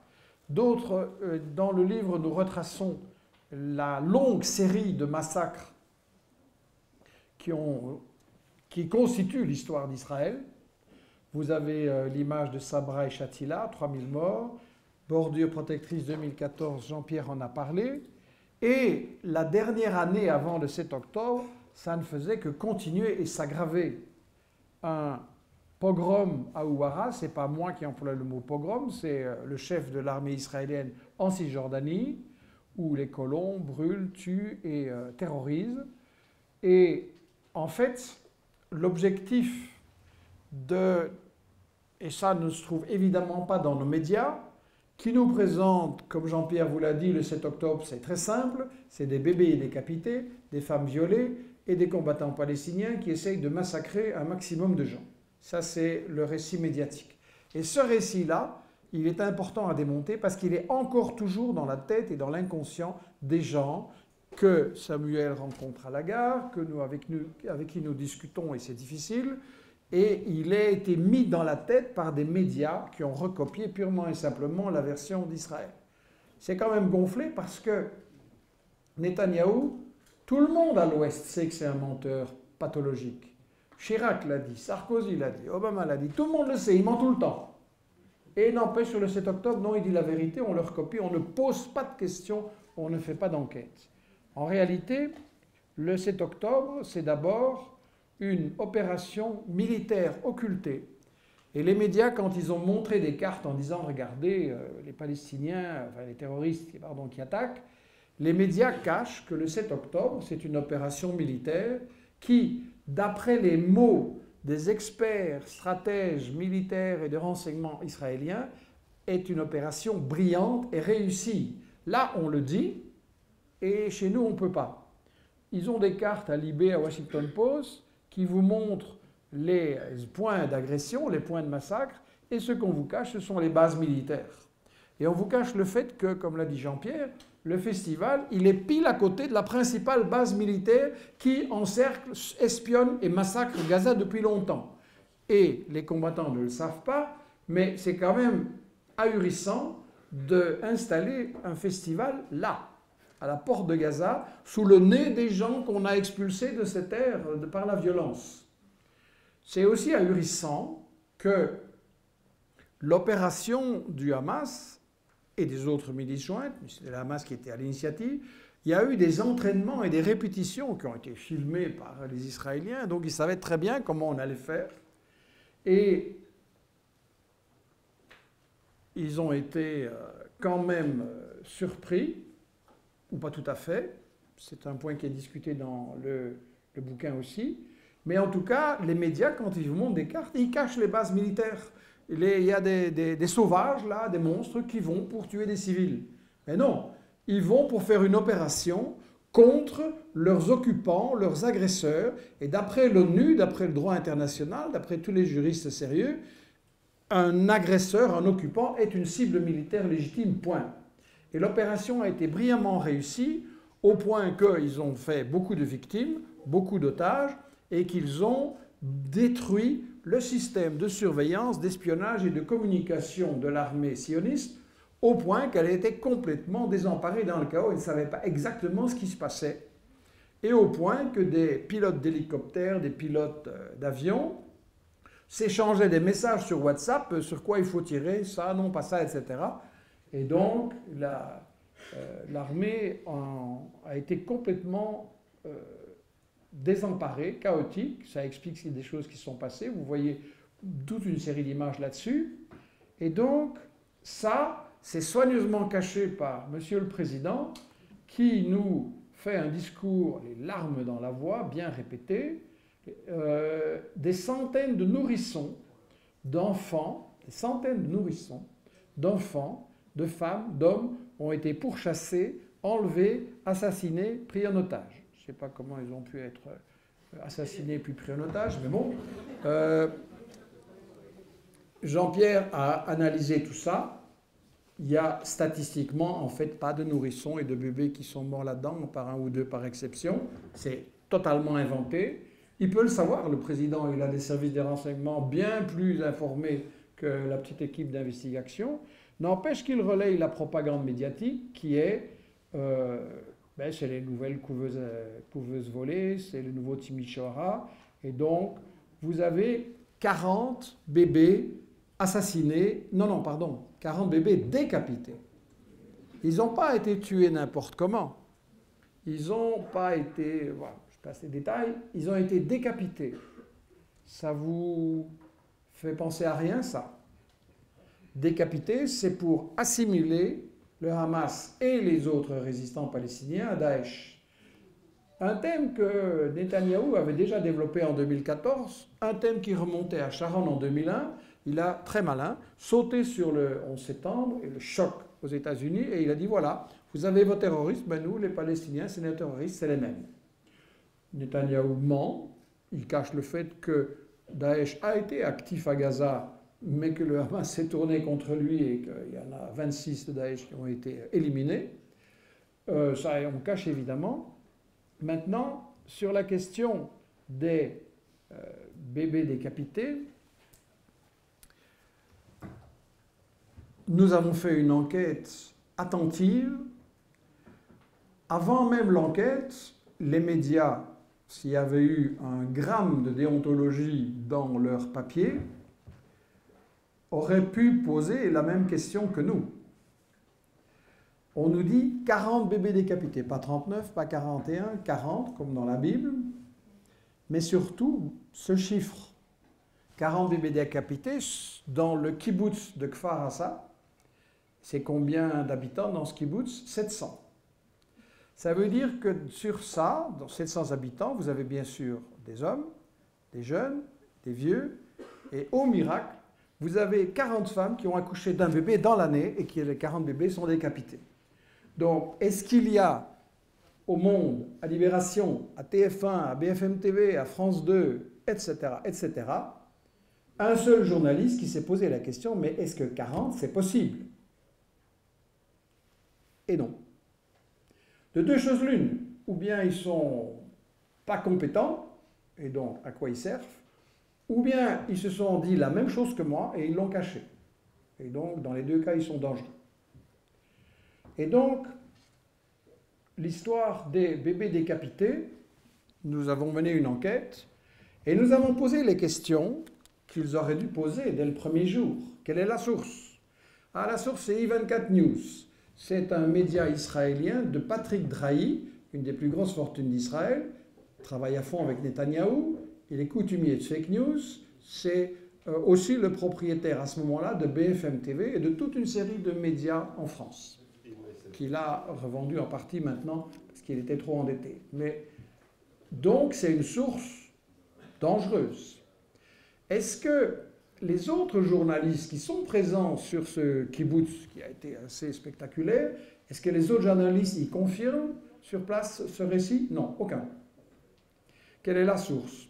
Un certain David Ben-Zion, un officier de l'armée israélienne sur place, qui raconte les larmes dans la voix, les bébés décapités, etc. Vous n'avez pas d'image. On voit dans les images I24 News quelques linceuls d'adultes. Il n'y a pas un linceul d'enfant de taille. Il n'y a aucune image, il n'y a absolument rien. Quand on vérifie, comme nous l'avons fait, qui est ce David Ben-Zion, c'est un raciste, suprémaciste juif, qui, chaque fois qu'une famille palestinienne est exterminée à Gaza, applaudit, qui demande l'expulsion et la destruction des villages palestiniens dans la zone, et il a tout un pédigré incroyable. Pour ça, personne dans ces médias français a été vérifié qui était ce bonhomme. Bien. Ensuite, on a des médias qui relayent. Ruquier, par exemple, sur BFM TV, c'est abominable comment il relaye sans se poser la moindre question l'histoire des 40 bébés décapités. Et ça jouait un rôle énorme. Hein, parce que cette histoire-là, même si plus tard on en parle moins, même si plus tard c'est démenti, mais qui connaît le démenti, qui est au courant, cette histoire-là, ça justifie maintenant le génocide qui se commet. Donc je dis que les gens comme Ruquier et les autres sont responsables du génocide qui se passe. Ce n'est pas une erreur, c'est un crime contre l'information et contre la charte déontologique des journalistes. Et c'est un crime qui tue. Et donc, on mène l'enquête, on voit qu'il y a une série d'autres militaires israéliens qui font des déclarations, parce qu'évidemment, Kfar Hassa, c'était la visite guidée, on amenait tous les journalistes, ne posait pas trop de questions, et on sort là la version des bébés décapités. Mais il y a un lieutenant-colonel, je crois, Vac, qui fait aussi la visite guidée, et il montre une maison de kibbutz avec un trou d'1 mètre dans le mur et complètement noirci et démoli. Un trou énorme. Ça aussi, on nous l'a montré. Regardez comme ils sont barbares, ils ont démoli les maisons des kibbutz, vraiment, c'est terrible, c'est effrayant, etc. Bien. Mais il n'y a pas de journaliste au 7 octobre, et même les jours après, qui pose la question, les résistants palestiniens, ils étaient armés avec quoi? On les a vus, les images. Le Hamas a tout filmé, tout le monde a les images. Ils sont venus à pied, après qu'un bulldozer sur la couverture a ouvert le grillage. Ils sont venus en moto et ils sont venus en ULM en passant par au-dessus. Bien. Quand vous venez avec ce mode de transport, vous transportez des mitraillettes. Est-ce qu'avec des mitraillettes, vous faites un trou d'1 mètre dans une maison? C'est quand même, je veux dire, dès la première seconde où les images arrivent, c'est la question qu'on doit se poser, mais personne dans toutes ces rédactions ne se la pose. Le lieutenant-colonel Vac, qui n'est pas un combattant, c'est dans les équipes de secours, etc., de protection, il fait visiter lui aussi cette maison à plusieurs journalistes, et il dit, dans cette maison, j'ai trouvé 8 bébés décapités. Ah, ok, ça va, le récit, etc. 8 bébés décapités dans une maison, ok. Et puis il y a un journaliste turc, pas occidental, un journaliste turc, qui lui pose la question, mais quand même, les dégâts qu'on voit là, qui a fait ces dégâts? Et alors, Vac, il se prend la tête, il hésite 2-3 fois, il bredouille, et puis il dit, c'est nous. Nos chars ont dû tirer. Ah, c'est les chars israéliens qui ont détruit cette maison et donc les gens qui étaient dedans. Ah oui, oui, c'est nous. Et pourquoi? Ben, nous devions les récupérer, nous ne savions pas le faire autrement. Ben si, on savait faire autrement. Il fallait négocier. Les preneurs d'otages, ils voulaient une seule chose, partir avec les otages et les échanger. Et vous avez décidé qu'il n'y aurait pas d'échange et vous avez tiré. Vous avez tué les civils qui étaient là-dedans. Pas des bébés, ça c'est fake news, mais oui, ils ont tué des civils. Et donc, dans les civils dont Jean-Pierre a fait le relevé, il y a un nombre important, il a fait un travail très très sérieux, très minutieux, et donc le chiffre peut probablement aller jusque 100, mais évidemment il faudrait une enquête internationale, une confrontation, donc c'est notre hypothèse, mais elle est très très sérieuse, ça peut aller jusque 100 civils qui ont été tués par leur propre armée. Ça c'est le crime de guerre commis par l'armée soi-disant la plus morale du monde. Elle a tué ses propres civils alors qu'elle est censée les protéger, elle les a tués. Et pourquoi? Pour continuer la politique coloniale d'agression et pour refuser une négociation, un échange de prisonniers. Donc ça, c'est le grand truc qu'il faut absolument cacher derrière cette histoire. C'est pourquoi reparler de cette histoire des bébés soi-disant décapités et partir avec les gens à la recherche des faits et leur expliquer à quel point ils ont été embobinés, à quel point c'est un remake des couveuses de Kuwait City et de Timișoara, c'est ultra important.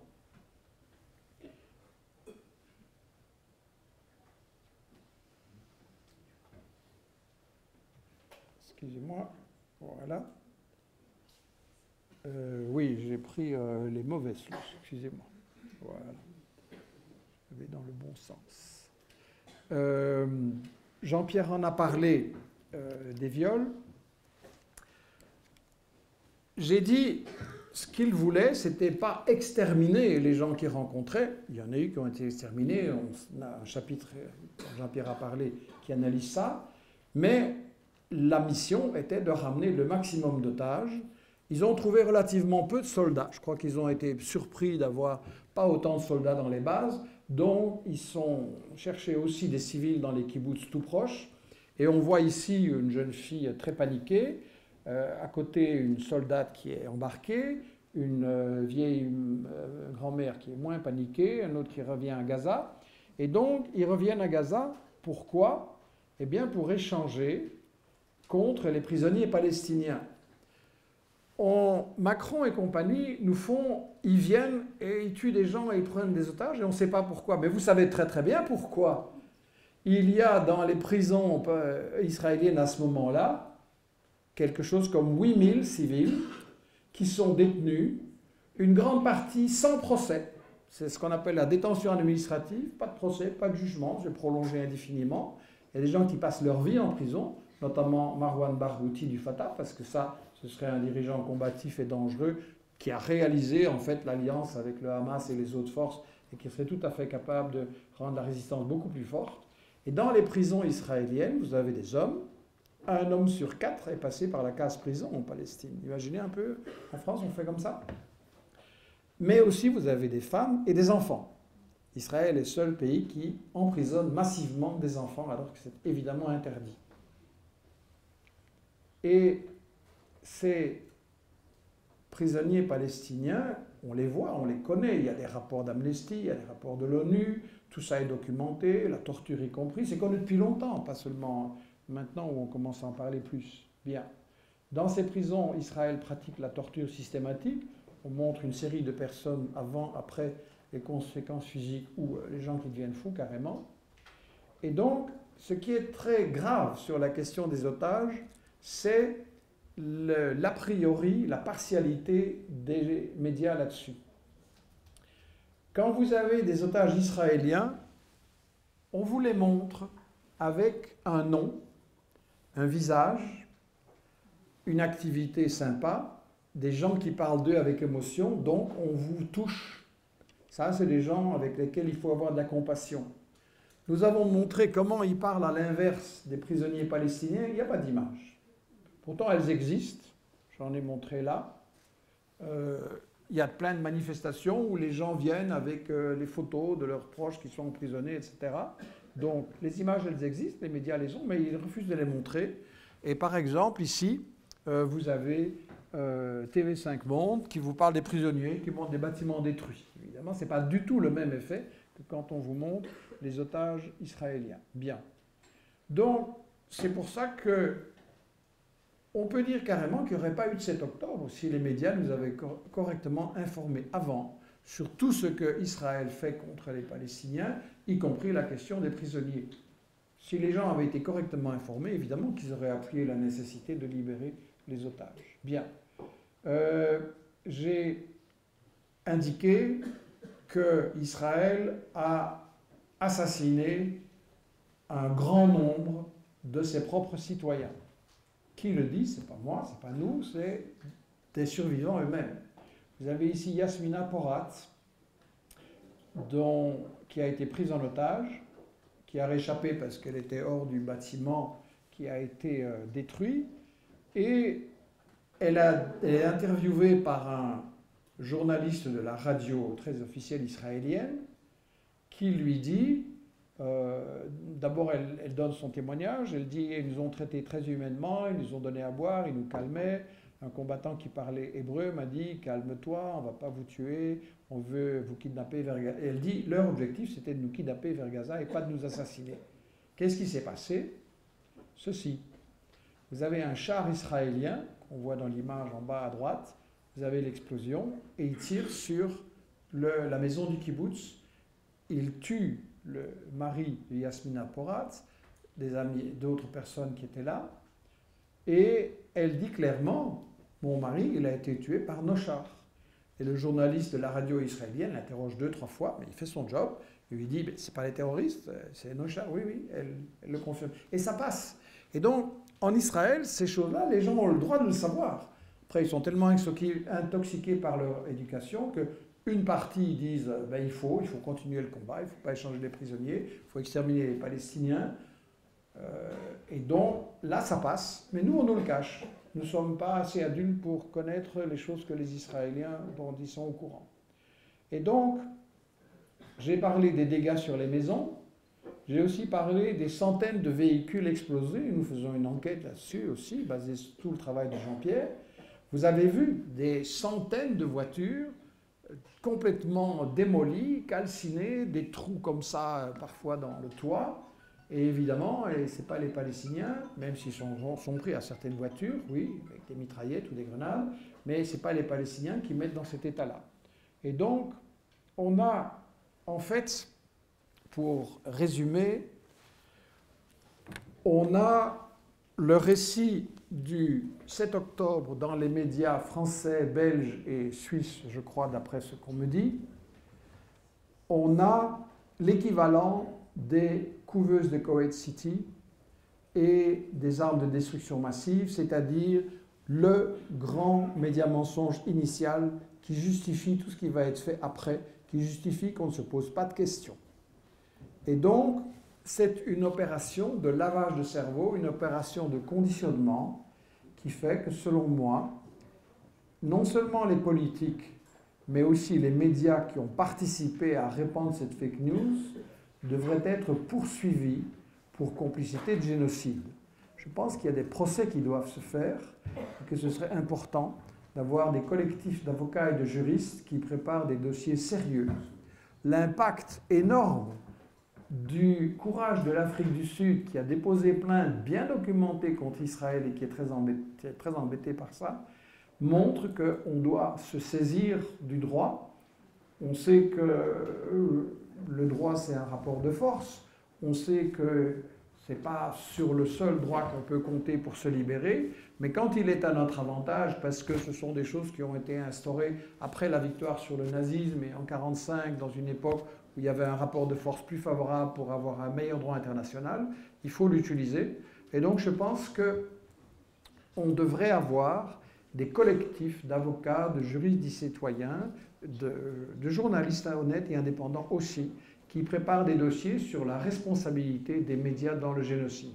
C'est fondamental parce que, vous m'avez entendu sur l'Ukraine, avec le collectif Test Média, on a fait la guerre des images, Ukraine, la guerre des images, et on a montré que là aussi, les médias nous ont, non seulement nous ont manipulés, nous, mais surtout, ont provoqué la mort d'énormément de gens.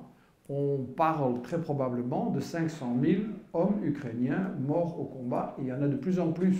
Tout ça pouvait être évité si les médias avaient fait leur travail, avaient dit comment ce conflit avait commencé, pas en 22 mais en 14, et que qui était responsable à l'origine, et que en plus la guerre pouvait être arrêtée très vite, puisque Naftali Bennett, l'ancien Premier ministre israélien, puis les Turcs, puis d'autres médiateurs, étaient arrivés à un accord Poutine-Zelensky avec des concessions des deux côtés, et la guerre s'arrêtait. À ce moment-là, il y avait peu de morts. Boris Johnson est venu, Macron a laissé faire, et il a dit à Zelensky, si tu négocies, on te liquide, tu es cuit. Et comme il a énormément de dossiers de fraude fiscale et autres de scandales, ça voudrait dire qu'il aurait été bien lâché. Donc il est sous chantage, et donc cette guerre pouvait être arrêtée. Donc, comme l'a dit Saïd, on ne se bat pas seulement pour les Palestiniens, pour que le génocide s'arrête, on se bat pour toutes les guerres en préparation si on laisse continuer celle-ci comme ça, on se bat pour les Ukrainiens, on se bat pour tous les peuples et on se bat pour nous-mêmes.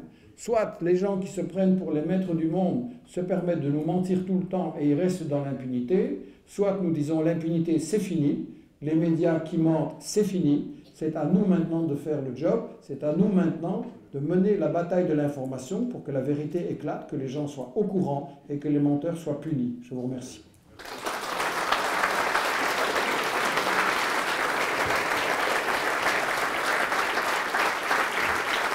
Et alors, rapidement sur deux, trois questions. D'abord sur la question du Liban, je pense qu'il faut vraiment aller jusqu'au bout des enjeux. La question nationale libanaise est étroitement liée à la question palestinienne. Le destin de ces deux peuples est un destin commun. Le projet sioniste porte en lui-même la déstabilisation du Liban. Et les sionistes ne le cachent même pas, puisqu'il s'agit, un début de guerre a été annoncé explicitement, amener la population libanaise à rejeter le Hezbollah. Donc on est sur un but de guerre qui ne peut que mener à des violences. On n'en est qu'au début. Pour moi, y compris pour le Liban, c'est pas une guerre qui sera courte. Même s'ils ont des difficultés, ils pensaient pouvoir l'emporter plus facilement. Sur la question des grèves, les deux dernières questions, c'est vraiment quelque chose d'essentiel. Je pense que si on tire le bilan des mobilisations anticoloniales de toute l'histoire sur les autres guerres coloniales, c'est lorsqu'on a pu toucher effectivement par le biais de la grève qu'on a vu des changements d'opinion commencer à s'opérer. Ça a été par exemple pour la guerre d'Algérie ou du Vietnam des grèves de dockers qui ont refusé de transporter des armes.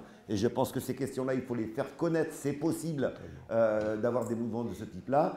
Ça a été également, je vous le rappelle, au moment de la guerre du Rif, quand les indépendantistes marocains se battaient contre deux États, l'État français et l'État espagnol, qui voulaient maintenir la colonisation. Ça a été, en France en tout cas, puisque la France était partie prenante, ça a été des grèves nationales décidées par les syndicats. On n'en est pas là. La position actuelle des syndicats est une position molle, large, avec des discours qui ne sont pas assez fermes. Et donc effectivement, ces dimensions-là sont essentielles. C'est d'autant plus important que nous, encore une fois, je le disais en introduction, nous ne sommes pas, même si toutes les luttes doivent être soutenues, nous ne sommes pas dans n'importe quelle lutte. Nous sommes dans une lutte qui a des conséquences mondiales sur le rapport de force entre peuples et dominants. Je voudrais juste souligner qu'en 1966, lorsque la gauche du monde entier, les progressistes, les indépendantistes, toutes tendances confondues se réunissent à la tricontinentale à Cuba pour faire le point sur le combat anti-impérialiste et anticolonial. Ils décident, bien entendu, de soutenir toutes les luttes anti-impérialistes, mais ils décident également que 3 de ces luttes sont des luttes qu'ils appellent les questions brûlantes, par leur place et leurs conséquences sur le reste du monde. Et dans ces 3 luttes, il y avait le Vietnam. Maintenant, le Vietnam est indépendant. Et effectivement, la mobilisation sur le Vietnam a été impressionnante. Et celle sur la Palestine n'est pas à la hauteur de celle qu'elle a été sur le Vietnam. L'Afrique du Sud, et l'apartheid qui est aujourd'hui aboli. Et effectivement, la mobilisation sur l'Afrique du Sud a été beaucoup plus importante que celle que nous avons encore aujourd'hui sur la Palestine. Et il reste des 3 questions brûlantes de l'époque. Il en reste une, c'est la Palestine. C'est dire qu'on doit mettre la question palestinienne en haut de l'agenda et non pas comme étant une question parmi d'autres. C'est la question de la centralité de la lutte du peuple palestinien qui est posée. Dans le livre, vous trouverez des informations sur des avertissements à différentes échelles de temps. Au moins 4 ans avant le 7 octobre, pour commencer, même plus tôt si on se réfère à un rapport qui avait été fait par Avigdor Lieberman, c'était nettement plus tôt que ça. Mais disons, pour se rapprocher du 7 octobre, 4 ans, 1 an, quelques mois, quelques semaines, quelques jours. À chaque fois, il y a eu des rapports de plus en plus précis sur des préparatifs qui étaient faits par Hamas. Vous avez tous les détails, je ne vais pas vous relire ce qu'il y a dans le bouquin, vous allez découvrir ça. Maintenant, la question qui se pose, et sur laquelle je n'ai pas une réponse définitive, c'est, alors, on sait qu'il n'y a pas eu de, disons, de mise en garde, d'avertissement, de degré d'avertissement avant le 7 octobre, et même dans la nuit qui a précédé, que par exemple, les organisateurs du festival Nova n'ont même pas été avertis de la possibilité qu'il y ait une attaque de Hamas. Donc ça a beaucoup pesé effectivement sur les événements. Maintenant, la question qui se pose, c'est si ces décisions n'ont pas été prises, elles ont été prises en raison de blocage à quel niveau? Et ça, c'est un débat qui existe à l'heure actuelle au sein même de la société israélienne. Le consensus est que le blocage a été pris au niveau de la haute direction militaire et pas au niveau de Netanyahou.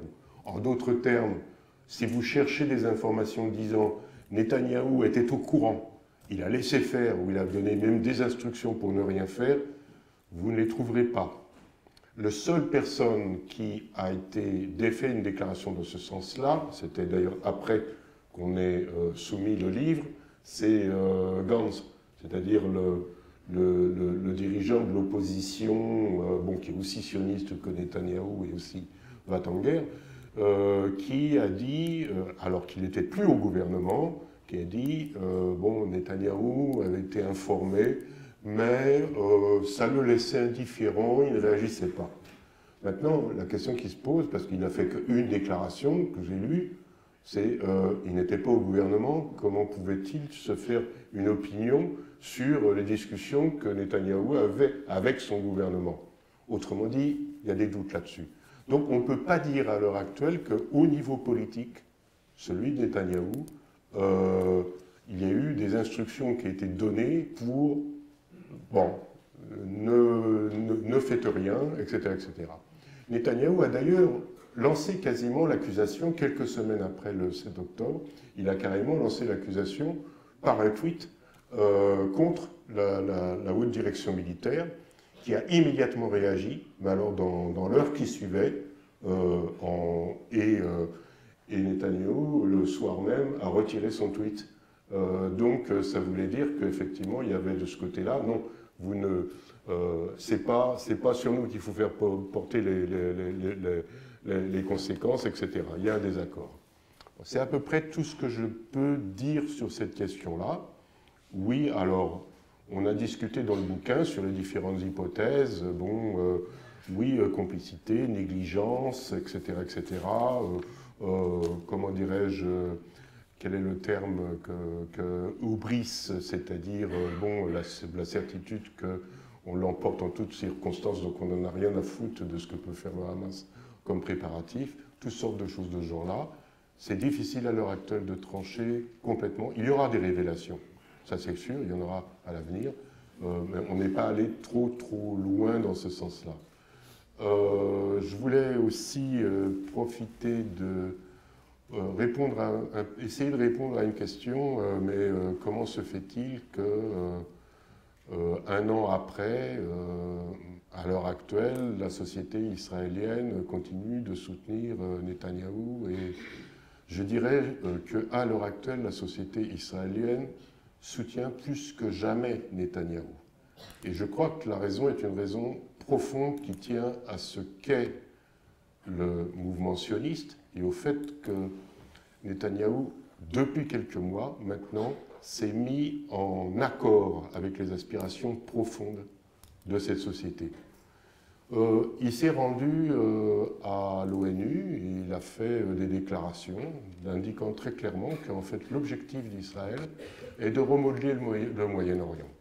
Remodeler le Moyen-Orient, ça veut dire complètement changer la donne sous la direction d'Israël et des attaques qu'Israël mène à l'heure actuelle contre, évidemment, les Palestiniens, contre le Liban, mais ça ira plus loin vers la Syrie, etc., etc.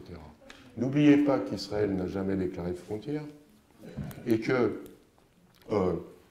en ce moment même, une des dirigeantes de la colonisation en Cisjordanie, j'ai oublié son nom, Daniel Abbas, a créé des associations, pour coloniser, bien sûr, pousse à la recolonisation de Gaza, 2, a créé une association pour la colonisation du Liban Sud, et publie des photos, enfin des cartes dans lesquelles le Grand Israël va du Nil jusqu'à l'Euphrate, et au nord va jusqu'au sud de la Turquie, donc c'est très très vaste. Et puis je me suis posé la question, est-ce que c'est une folle ou à quoi ça correspond? Et en fait, en réalité, ça correspond véritablement au désir caché, parce qu'il n'est pas toujours affirmé, des sionistes. J'ai été regarder un petit peu en regardant les sources plus anciennes. Alors elle a été rappelée par un ancien dirigeant du Matzpen qui vit maintenant en Angleterre. Le MASPEN était l'organisation socialiste comment israélienne dans les années 60-70.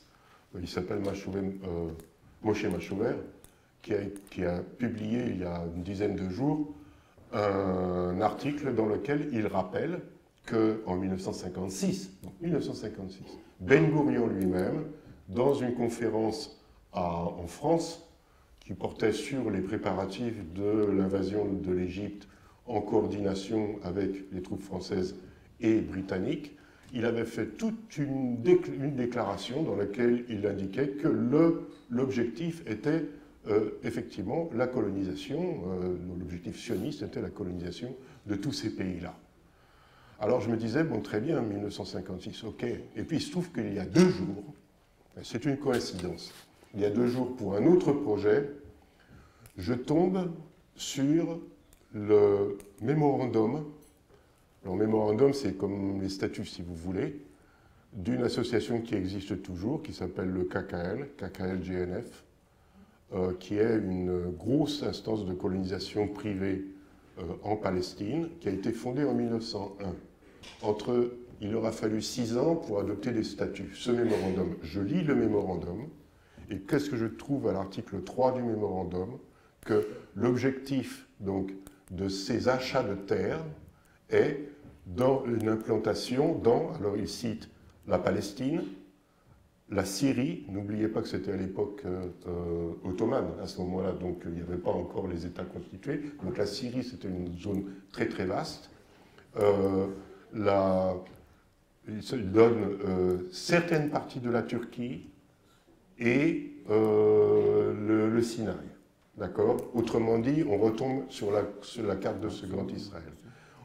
Ceci pour dire que cette instance, qui est une instance para-étatique qui existe depuis 1901 et qui maintenant est une instance para-étatique depuis 1948, a dans ses objectifs fondamentaux celui de coloniser tout le Proche-Orient, on peut dire. C'est-à-dire ceci sur la base des textes bibliques auxquels il se réfère d'ailleurs. Voilà. Alors bon, juste pour revenir à la question, je pense qu'effectivement, cette annonce, disons cette propagande maintenant que fait Netanyahou, elle est populaire. C'est-à-dire que beaucoup de gens en Israël disent « Allez, maintenant, notre projet, on peut le relancer à une grande échelle géographique, y compris. » Voilà. Oui. Moi, je voudrais intervenir sur effectivement la question de la paix. Toute l'histoire de l'humanité témoigne. À chaque fois qu'une paix injuste a été imposée, ça a signifié le retour de la guerre après. Là, on va pas... on a tellement d'exemples historiques qu'il faut arrêter de se mentir. Et y compris, d'ailleurs, il faut se poser la question en lien avec la solution à 2 États. À partir de quand les mouvements de résistance palestinienne sont contraints par l'état du rapport de force d'accepter une logique à 2 États? Alors que la revendication historique de la résistance palestinienne, c'est un seul État démocratique et laïque où toutes les confessions puissent vivre ensemble. C'était ça qui était mis en avant par la résistance palestinienne, mais en réalité, la séquence historique dans laquelle cela se joue est une séquence historique particulière. C'est celle dans laquelle, après la chute de l'Union soviétique, on a une déstabilisation complète des équilibres mondiaux et dans lequel on a l'émergence d'une volonté d'enraciner l'hégémonie états-unienne pour une longue durée. Et les 2 outils qui sont mis en avant pour imposer cette hégémonie états-unienne pour une longue durée, certains des idéologues états-uniens disaient pour 100 ans, en reprenant d'ailleurs des évaluations de temps que disait Hitler à l'époque, hein, le Reich pour 100 ans, ou pour 1000 ans. 1000 ans. Il y a 2 outils. Ils mettent en avant un outil qu'ils appellent le soft power. Il faut aller financer, aider, accompagner un certain nombre de mouvements pour faire des révolutions de couleur. Et là où les mouvements sociaux sont réels, quand il y a des contestations réelles contre les pouvoirs en place, il faut les instrumentaliser pour les mettre au service d'un certain nombre d'objectifs qui sont définis par les États-Unis. Et donc c'est à ce moment-là que que va se jouer la nouvelle politique états-unienne. Et ça fait le lien avec ce que vous, la question que vous posiez sur Daesh. Daesh apparaît, développe son action à un moment où l'impérialisme dominant, les États-Unis, sont en train de balkaniser, de redessiner la carte du Moyen-Orient. Ils l'ont décrit dans le détail. Dans le livre, je donne les 3 versions de redessiner la carte du Moyen-Orient, parce qu'il y en a eu plusieurs, ils ont débattu, etc. Ça va de l'Algérie jusqu'à la Syrie. Déjà, vous avez toutes les guerres qui ont été enclenchées, mais vous pouvez déjà prévoir les prochaines. Par exemple, l'Iran, c'est très clair, il faut balkaniser l'Iran. Certains proposaient de le couper en 3, etc.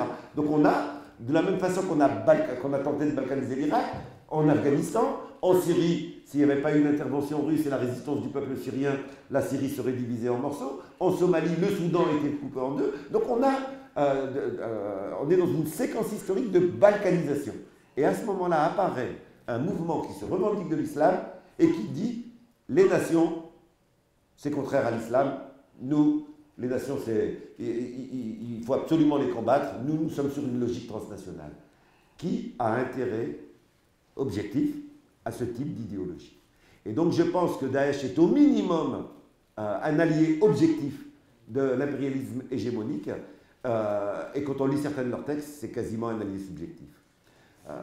Et pour terminer sur la solution à 2 États, moi j'aime à chaque fois parce que bien entendu on nous met en avant cela en disant mais il faut être réaliste. Aujourd'hui avec ce qui se passe à Gaza, on peut se poser la question, c'est quoi le plus utopique? Considérer qu'il va y avoir 2 États qui vont coexister avec un rapport de force tel qu'il est maintenant, avec une puissance soutenue par l'ensemble du système impérialiste, ou la solution à un État. Je pense que la solution à un État est moins utopiste que celle à 2 États aujourd'hui.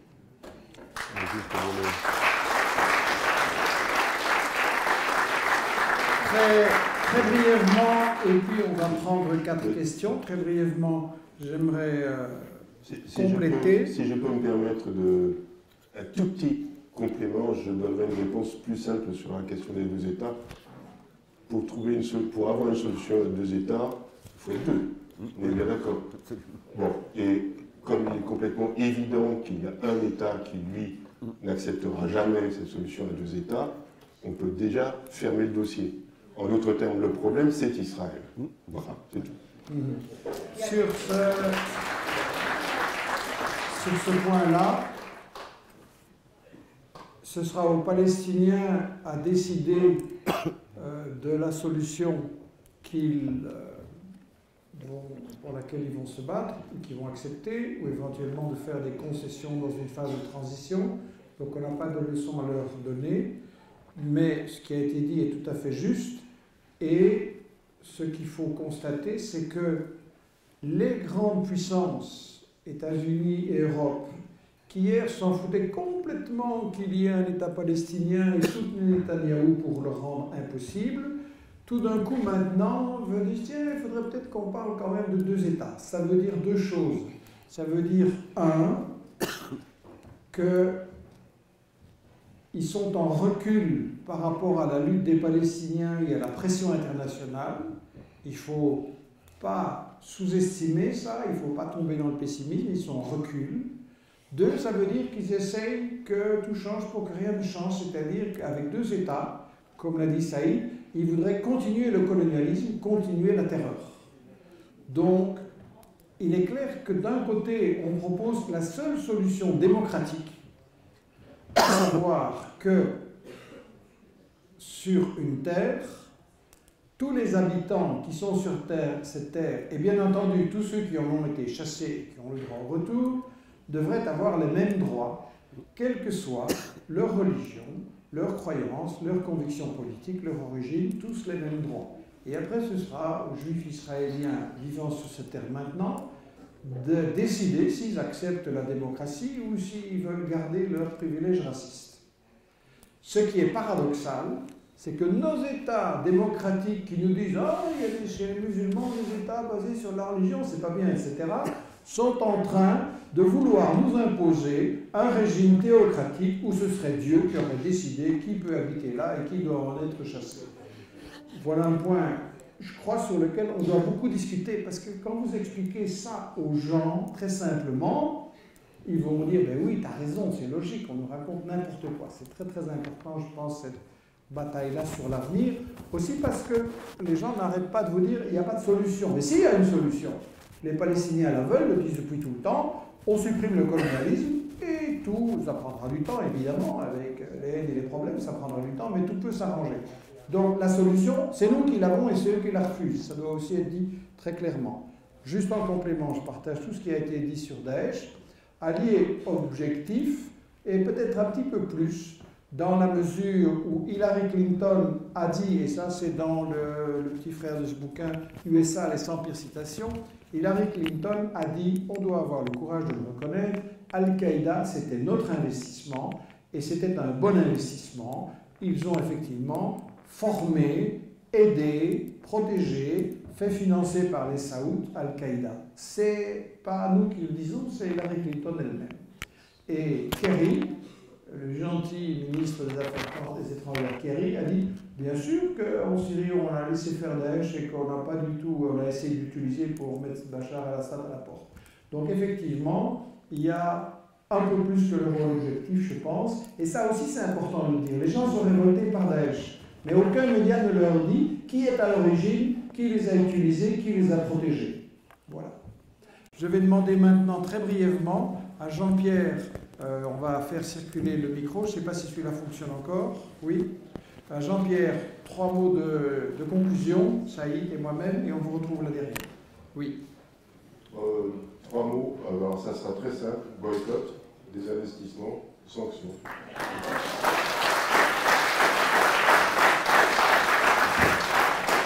Moi, ça va être 2 phrases et pas 3 mots. D'abord, pour souligner l'importance de ce qui a été dit dans la dernière intervention. N'oubliez pas que nous vivons dans un continent qui est l'Europe, qui a été le continent qui a colonisé le reste du globe.